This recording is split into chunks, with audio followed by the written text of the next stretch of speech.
Saya tanya, apa itu jing? Oh, afwan Ustaz. Kenapa?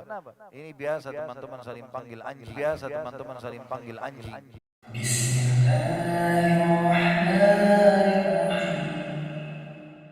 Lainnya.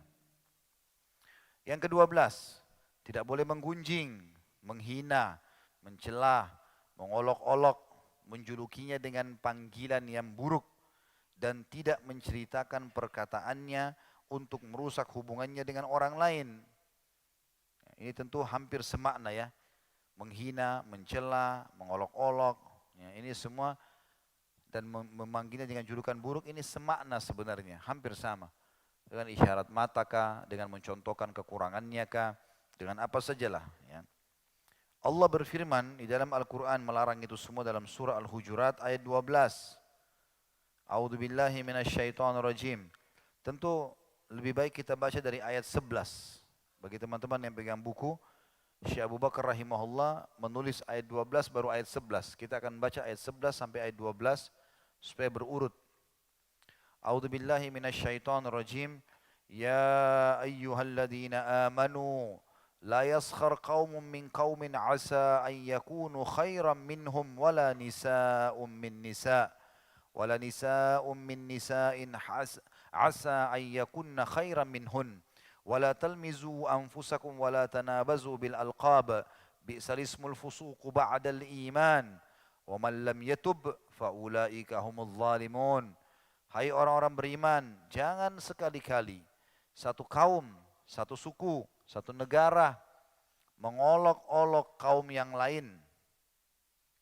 Karena boleh jadi mereka yang diolok-olok itu lebih baik daripada mereka yang mengolok-olok. Kata sebagian ulama hadis, bisa saja Allah balik keadaannya. Dan itu sudah disepakati dan difahami oleh para ulama salaf dari sahabat dan tabi'in. Mereka tidak berani sekali mentashmid atau syamata, menganggap remeh satu kaum, khawatir nanti malah jadi kembali. Sampai Umar bin Khattab pun dan para khulafa Rasyidin Abu Bakar, Uthman juga radhiyallahu anhu kalau mengutus pasukan, Ali bin Abi Thalib selalu mewasiatkan, jangan mentashmid, jangan mensyamata musuh kalian. Jangan anggap remeh, maka Allah akan balik keadaan nantinya. Tidak boleh kita anggap remeh. Kita tetap dengan merendah melawan musuh-musuh kita. Berharap Allah berikan kemenangan. Tidak boleh dengan sombong. Seperti di perang Hunain, para sahabat merasa bangga dengan jumlah mereka 12.000 orang. Tidak pernah ada jumlah muslimin sebanyak itu dan merasa pasti kita menang. Lalu Allah buat mereka kalah. Diceritakan dalam Al-Quran masalah itu. Dan jangan pula wanita-wanita mengolok-olok wanita lain. Karena boleh jadi wanita-wanita yang diperolok-olok itu lebih baik dari wanita yang mengolok-oloknya. Kenapa di sini olok-olok disebutkan khusus wanita? Karena kadang-kadang di alam wanita ini paling gampang ini. Ya. Membicarakan kekurangan tetangganya, ya, atau wali kelasnya, murid anaknya, atau apa saja. Seringkali mengolok-olok. Ya.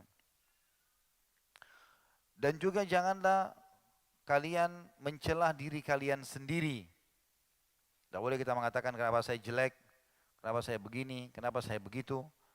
Dan jangan kalian memanggil dengan gelar-gelar yang buruk. Ini sudah sering kita jelaskan. Berikan nama atau nama yang orang tua kita kasih kalau sudah punya makna baik, pakai. Jangan diganti. Jangan diganti. Saya pernah duduk dengan beberapa anak-anak muda muslim. Lagi ngobrol, mereka bercanda-bercanda rupanya setelah selesai pengajian. Karena sama-sama satu SMA dulu, maka namanya saya tahu nama-nama mereka. Namanya Masya Allah Ahmad Yusuf, nama-nama yang bagus. Tapi tiba-tiba dipanggil temannya ini Jing. Saya tanya, apa itu Jing? Oh, afwan Ustaz. Kenapa? Ini biasa teman-teman saling panggil anjing. Kenapa dipanggil anjing? Anjing kan ada. Kenapa harus panggil ini? Lalu saya jelaskanlah hukum syar'i tidak boleh. Kenapa harus panggil anjing? Kenapa harus panggil nama hewan, nama binatang? Ya. Aneh-aneh. Ada temannya mungkin sedikit punya kekurangan fisik. Dicari hewan yang mirip sama temannya. Panggil dengan nama hewan itu. Apalah, kenapa ini? Itu kan ciptaannya Allah. Sama saja kita sedang menghina penciptanya. Walaupun arah kita kepada teman itu kan. Enggak boleh. Jangan panggil. Nama-nama kebun binatang ini biar di kebun binatang saja dan di hutan, tidak boleh panggil teman-teman. Termasuk juga tidak boleh mengolok-olok anak kita, pasangan kita dengan poster tubuhnya, manggilnya gendut misalnya atau manggil apalah ya, dengan julukan-julukan yang aneh-aneh. Walaupun dianggap itu lucu, nggak boleh. Kalau maknanya buruk jangan. Kalau teman-teman yang punya nama-nama memang yang dasarnya maknanya buruk, maka sebaiknya dia memilih nama yang baik, kemudian dia menggunakannya sebagai panggilan. Dan itu penting sekali ya. Nabi SAW bersabda dalam hadis Bukhari Muslim, sesungguhnya kalian akan dipanggil dengan nama-nama kalian dan nama-nama orang tua kalian pada hari kiamat. Maka perindahlah nama-nama kalian. Dalam hadis yang lain mulia sekali teman-teman sekalian, dalam hadis yang sahih riwayat Imam Muslim, pernah Nabi SAW mau minum susu unta. Lalu ada beberapa sahabat di situ, Nabi SAW mau suruh perah gitu. Kata Nabi SAW, siapa yang memerah unta ini buat kami? Ada satu orang berdiri, saya Rasulullah. Apa yang Nabi tanya? Siapa namamu? Nama yang ditanya. Orang itu mengatakan, namaku Murrah. Murrah itu artinya pahit. Kata Nabi SAW, duduk, jangan kamu.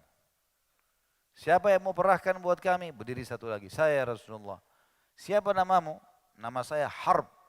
Harb itu artinya perang. Kata Nabi SAW, duduk, jangan kamu. Siapa lagi yang mau memerahkan susu buat kami? Ada satu orang berdiri, saya Rasulullah. Nabi tanya, siapa namamu? Dia bilang, Ya'ish, hidup artinya. Kata Nabi SAW, perahlah. Memerah susu saja Nabi cari mana nama yang baik. Nabi SAW teman-teman punya nama. Pedangnya punya nama, perisainya punya nama, ya. Busur panah beliau punya nama, kudanya punya nama, untanya punya nama. Istrinya pun dipanggil dengan nama-nama yang baik. Aisyah sudah baik. Tapi Aisyah kulitnya putih kemerah-merahan pipinya. Bahasa Arabnya perempuan kalau berada warna merahnya hamra. Tapi dipanggil lagi dengan ismu tasghir, diperkecil, nama sayang, Humaira. Nabi SAW panggil dengan nama baik. Semuanya dikasih nama baik. Jadi kita boleh memberikan nama-nama yang baik buat kendaraan kita, pakaian kita. Walaupun sekarang sudah ada merek ya. Tapi seperti itu memang sunnah Nabi SAW. Juga banyak di antara sahabat yang diganti namanya oleh baginda Nabi SAW. Banyak sekali. Pernah sekali Nabi SAW lewat dalam perjalanan teman-teman. Pas di depan beliau ada dua gunung. Dua gunung. Maka Nabi SAW sebelum lewat berhentiin kafilah. Sebentar. Ada yang tahu namanya dua gunung ini? Maka ada satu sahabat mengatakan, iya Rasulullah, saya tahu. Kata Nabi SAW, apa namanya? Dia bilang, kalau sebelah kanan anda ya Rasulullah, namanya Fadih. Fadih itu maksudnya pembongkar aib. Ya. Orang iseng namakan begitu, Fadih. Kalau yang sebelah kiri anda, namanya Mukhzi, penghina. Kata Nabi SAW, cari jalan lain. Nabi nggak mau lewat di situ. Hanya karena namanya buruk tuh gunung, bayangkan. Ya. Jadi pengaruhnya besar sekali masalah nama, memanggil dengan nama yang baik, itu bagus di dalam Islam. Dan kalau panggil nama yang lengkap, niatkan juga kalau kasih nama yang sesuai dengan yang terbaik. Jangan cuma sekedar nama bangga dengan seseorang, tokoh masyarakat, nggak jelas keimanannya lalu kemudian kita berikan nama dengan nama itu anak kita, enggak. Kita harus punya target-target dalam memberikan nama itu. Kata Allah, janganlah kalian memanggil dengan gelar-gelar yang buruk. Karena seburuk-buruk panggilan ialah panggilan yang buruk sesudah iman. Kalau sudah belajar, tahu makna-makna itu bisa menjadi doa buat kalian dengan nama-nama kalian, jangan lagi panggil dengan nama buruk. Nama baik semuanya. Dan barang siapa yang tidak bertaubat, tetap saja sudah sampai padanya informasi, enggak mau. Tetap saja memanggil orang dengan nama-nama buruk, maka mereka itulah orang-orang yang zalim. Ini Hujurat ayat 11. Alhamdulillah.